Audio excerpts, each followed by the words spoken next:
power series, Taylor series, and Maclaurin series, all of which are power series. So let's recall the definition of a Taylor polynomial that we talked about in our last videos. If f has n derivatives at c, then the polynomial p sub n of x, the Taylor polynomial of nth degree, is equivalent to this right here. All the terms are function at c, our derivative at c, our second derivative, our nth derivative, and so forth. This is called the Taylor polynomial of f at c. This polynomial looks and behaves like the function f about a specific value c. We can use the Taylor polynomial to approximate the value of this given function. But if we include an infinite number of terms to the polynomial, then we get a series that converges to a given function for values within the interval of convergence. Okay, so that's where we're going to be heading with this. Let's take a look at the Taylor series and some other series that are important to us. So the Taylor series is just the same as the Taylor polynomial. It just continues on. Okay, so nothing's different. It's just a continuation of the same process as we continue on. Note that if c equals 0, this Taylor series is called the Maclaurin series. So the Maclaurin series is a special Taylor series. So here are some basic ones that you want to know for the AP exam. Important Taylor series at x equals 0. E to the x is this series right here. And as a summation notation, it looks like that. Again, looks a little bit difficult to see sometimes, but just try and zoom in if you can. I'll tell you what the exponents are up here. The sine is an alternating series with odd degrees. Okay, and the exponent up here is 2n plus 1, and this is 2n plus 1 factorial. The cosine is an alternating series with the even degrees. And again, this is 2n in the exponent, and 2n factorial here. And then here's another one, just because you might need it. 1 over 1 minus x, and that's just the summation of x to the n. Okay, so we want to make sure you know those particular ones for sure. There's a couple other ones that we talked about in our textbook that you might want to also think about knowing. It just makes your life a little bit easier if you do know them. Okay, let's look at an example of what might be asked to do on the test. Find a power series for this function right here, centered at 0, x equals 0. Okay, so when we look at this thing, we see that it has an e to the x in it, an x and a minus 1, a minus x and a minus 1. So we're doing function building here, so you want to start with the one that you know the series for, namely the e to the x. So we know that e to the x is equal to 1 plus x squared over 2 factorial, x to the 3 over 3 factorial, and all the way out x to the n over n factorial, and that continues on forever. Okay, so if I want to build this function right here, I need to subtract an x and then subtract a 1, and I need to do that from both sides. So over here, I'm going to subtract an x and subtract a 1. And here, I'm going to subtract an x and subtract a 1. And so when I combine these down, like function additions here, this becomes e to the x minus 1. And over here, the x's drop out, and the negative 1's drop out, and you're simply left with x squared over 2 factorial, x to the 3 over 3 factorial, and all the way on, and continuing on in this fashion. And there you go. And you are done. Okay, so function building. Okay, let's take a look and see if we have another example here ready to go. Yes, we do. G of x is x plus 1 times the sine of x. And it says, write the first 3 terms of the power series for g centered at 0. Okay, so we want to multiply this times that. That is a series we already know. So that means g of x is x plus 1 times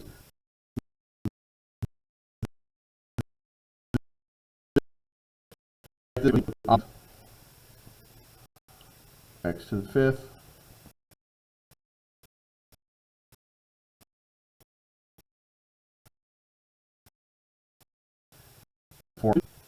and so then what are we going to do? We're going to multiply to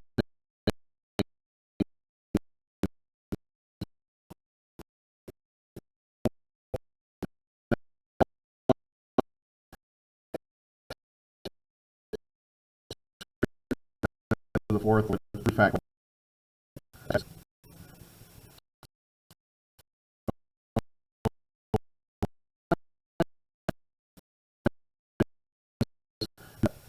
8 over 7, and that continues on. Then I'm going to multiply 1 to all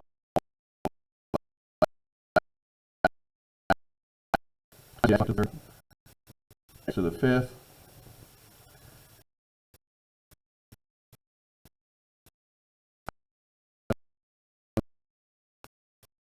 again. So I start off, I have an x.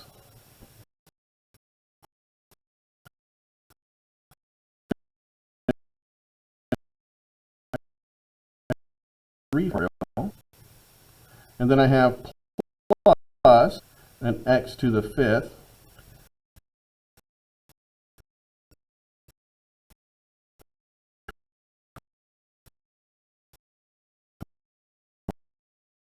minus 7 factorial.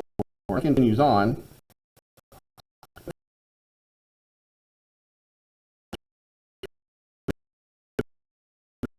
These three here.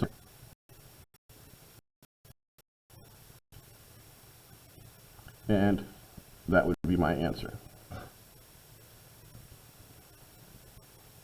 Okay? So let's look at some more information here that will help us out.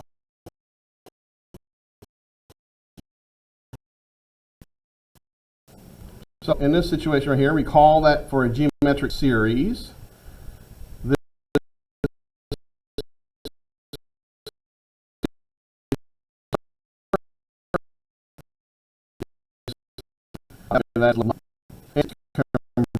the sum it converges to is A. Okay, so that's what we're going to be looking at now. We're going to start the process of looking at convergence, and we're going to start with this one, which is a geometric. Now, for a function f such that f of x equals this, because remember, we're converging to a function. The more I go out, the farther I go, it's going to mimic a function that we have, and we want to find that function. So it can consider the geometric series right here, where a is 1 and r is x. If I do that, then I get this series right here. The summation x to the n and going from 0 to infinity. And I get 1 plus x squared plus x cubed and so forth. So for when x, which is the common ratio here, is less than, the absolute value of x is less than 1, then the sum of this series is 1 over 1 minus x. This means for this interval, this series converges to this function right here. And that's one of the reasons why I had that one posted over there on the other side. Because this is the geometric series function, and this is the summation. A is the first term, the common ratio is x, so 1 minus r, and it converges to this function right here. And so there we have what we're going to be looking at. So let's look at another example here then, and see how that works in this example. So let g be the function such that g of x is equal to this quantity right here, where x, absolute value of x is less than 1. Find the expression for g of x. So what do I know? Well, because of the information I just gave you, I just told you this was geometric. So because this right here is less than 1, g of x is a geometric series, and it converges, okay? Because it's a geometric series, it converges. So then if it converges, then the sum must be 1 over this right here. So what is A? So A in our case right here, if I plug in 0, I'm going to get 3. Remember, A is always the first term, and your R is x, the common ratio, what is repeating each time.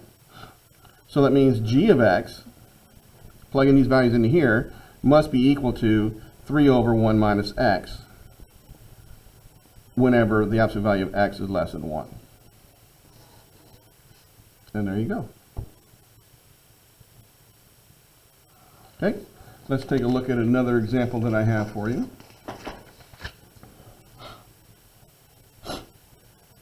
So let h equal 12 over 3 plus x. Find a power series for h centered at x equals 0. Okay? So because this is a rational function, okay, you want to try to write a geometric series so that we can use the summation. Okay? The sum is equal to a over 1 minus r. Okay? So let's take what you want to do is you're going to take the bottom here, and we're going to write it in the format. So remember, S equals A over 1 minus R. So I'm going to write this bottom so it looks like that. Okay? So when I do that, I'm going to get the 12. I'm going to factor out a 3. And this gives me 1 plus x over 3. So we're getting close. I can reduce the 3 and the 12. So now I have 4 over 1 plus x over 3, but I still want a minus sign in here. So this is going to be rewritten as 4 over 1 minus a negative x over 3. And that means a is 4, and r will be a negative x over 3. So if I do all that, then what is h going to be? Then h would be the summation of n equals 0 to infinity. First term, 4. Common ratio, x over 3, to the n. Okay? And then we're going to talk about this thing called an interval of convergence, so that's what we talked about, where what? Okay, the interval, let me write it this way. The interval of convergence is when the absolute value of x over 3 is less than 1. And so if I work this out, this becomes, this interval, negative 3, 3. And what's important here, we'll talk more about this in the next lesson about convergence and intervals of convergence stuff, but in this particular case, the endpoints don't converge in a geometric series. So if it's geometric, the endpoints don't converge, and so that's what we need to know there. I'm going to show you my notes here so you can see and copy it down a little bit more details I wrote, so that you have that for your notes themselves. Oops, sorry. So go ahead and pause and you can copy all this that I wrote down over here.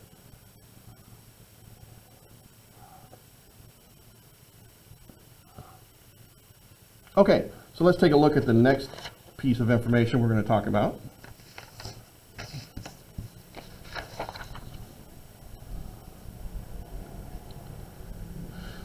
If I have a power series, can I find the derivative of it? So consider a function f of x equals the sine of x. What is the derivative of that? All right, well, let's look at the power series for f of sine of x at x equals 0. So the sine of x as a series is this series right here.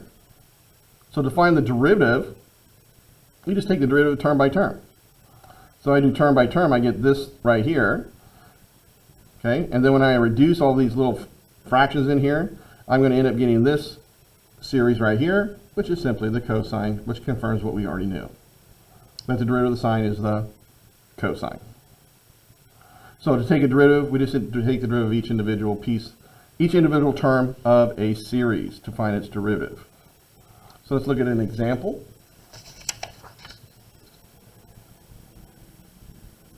So I have h of x equals,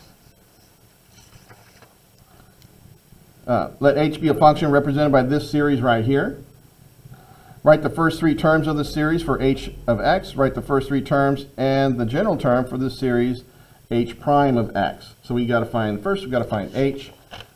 Okay, and that just simply means we're going to,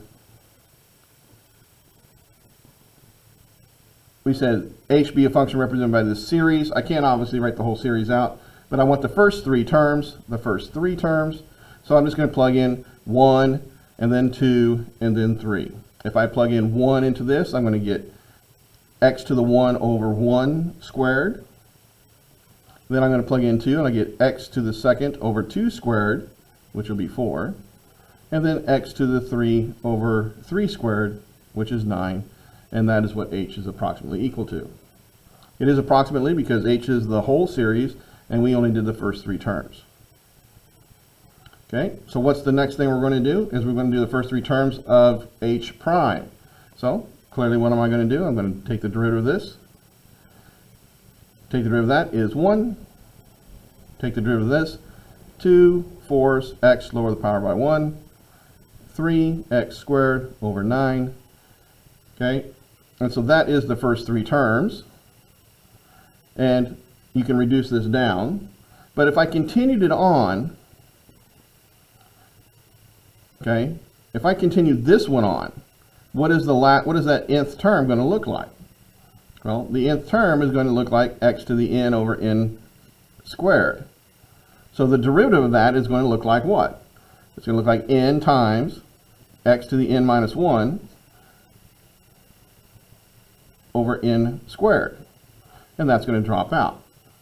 Okay, so then my h prime, my final version, for the first 3 terms is going to be 1 plus x over 2, x squared over 3, and then your general term is going to be x to the n minus 1 over n. So there's your general term, and there's your 3 terms. Make sure you designate what it is, okay? Answer the question they want, right? The first 3 terms and the general term, so make sure you identify each piece, please. Okay, so looking at the next example, very similar. Write the first 3 terms and the general term for the f prime of this. Here's f. And then we're going to look at this thing right here. So let's look at one thing at a time first. Let's do a. So what is f prime going to be? Well, take the derivative term by term, and you're going to get 3. Then 2 times that is 4x. And this over here is going to be 3 times 5 is 15. X squared over 3 factorial. We can reduce that a little bit. And then I'm going to do this one. This will be 24x to the 3 over 4 factorial. And we're going to come out here and we're going to do this one. Okay, so the negative thing is still going to be in play here. So we drop this will be a negative 1 to the n plus 1 because this is the constant. Take that times that. So now I have n plus 2 times n minus 1 over n factorial. Okay? So, there is my general that I can simplify. And this right here is going to be, what do we got here? 5 over 2 x squared. There's my first 3 terms. Right there. And then here's my general term, which is this thing right here. And I can simplify it, but I don't need to. I'm just going to leave it just like that. I'm not going to simplify it. There's no need to do so. If this was a multiple choice, you can figure out the right answer. And if it's a free response, just leave it. Don't try and simplify it out. And then part B here, we want to find this. Write the first 3 terms into the general term for this series K, which means I'm simply going to integrate each piece. So if K of x is the integration from 1 to x of f of t dt, then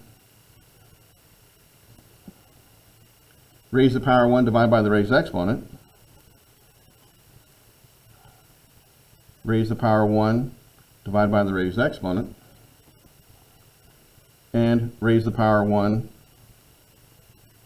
and divide by the raised exponent. And we want the general term, negative 1 to the n plus 1, n plus 2, raise the power 1, and divide by the raised exponent. And again, I would leave it just like that. So here's my general term, and then here's my first 3 terms.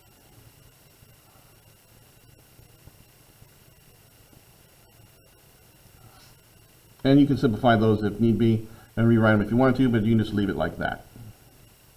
Okay?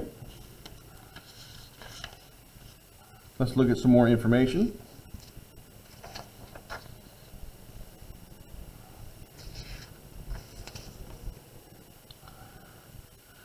Okay, so let's consider the series. Sine of x is this quantity right here, the series right here. We can construct a series for the sine of x squared. Can we do that? We can construct a Taylor series by finding this and finding this and so on. But if we remember the power series, then it's easier to substitute quantities into an existing series to get the new ones. In other words, I can build this one using the Taylor polynomial or Taylor series definition. Okay, but it's easier to plug into an existing one. Since we know the sine is this quantity right here, and we're just replacing this x with an x squared, then just replace all the x's with x squareds in parentheses. Just like that. So all of those x's up here got replaced with an x squared in here, the argument in here. And then when you clean this up, you have your new series. So that is a technique you want to make sure that you know. So let's do another example where I did this. So this case right here, we have e to the x squared. We want to find a power series representation for that. Okay, and we know that e to the x is 1 plus x squared over 2 factorial and so forth. So then what is e to the x squared going to be? Well, it's going to be 1 plus x squared squared, x squared cubed, and so forth. Okay? If you want the general term in here also, then this will be x to the n over n factorial, and this will be x squared to the n over n factorial. And then you can clean this up a little bit. 1 plus x squared plus x to the 4th plus x to the 6th x to the 2n over n factorial. And there you go. Okay? And so the last one down here, same idea. If k is equal to the cosine of x squared, write the first three terms in the general term for the power series x times k of x. So let's first start by finding k of x. Has a cosine in it, so we want to find the cosine. We know the cosine of x. It's 1 minus x squared over 2 factorial, x to the 4th over 4 factorial, x to the 6th over 6 factorial, and then the general term, 2n over 2n factorial. And so we're going to find out what the cosine of x squared is. So x squared squared, x squared to the 4th, x squared to the 6th, and then this one over here also.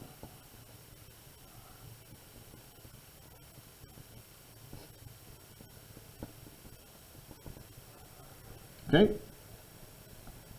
So if this right here is k, then what is x times that? So what is x times k of x? Well, that is x times the cosine of x squared, which is x times all of these things. So it's going to be x times 1, x times this, so this is x to the 4th, so it's going to be x to the 5th. This is x to the 2 to the 4th, so multiply here is going to be 8, so we add one more, we're going to get x to the 9. This is 12, add one more, x to the 13. And we can continue on over here, negative 1 to the n. This is going to be 4n, so this is going to be x to the 4n plus 1 over 2n factorial. So here is your general term, and here is your first three terms right here.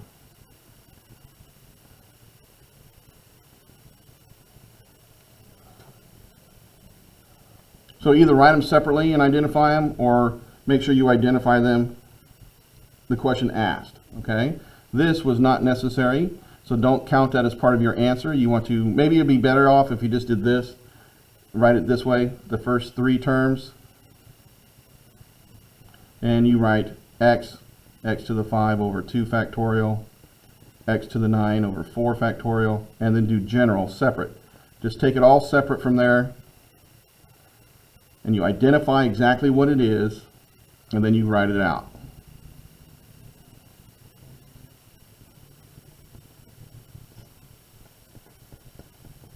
And be careful as how you write it, okay? So when you're doing a free response like this, make sure you identify everything clearly and completely so that there is no confusion, that they know exactly what you mean and what you need to do, okay? So that concludes this video, and the next one we'll talk more about convergence.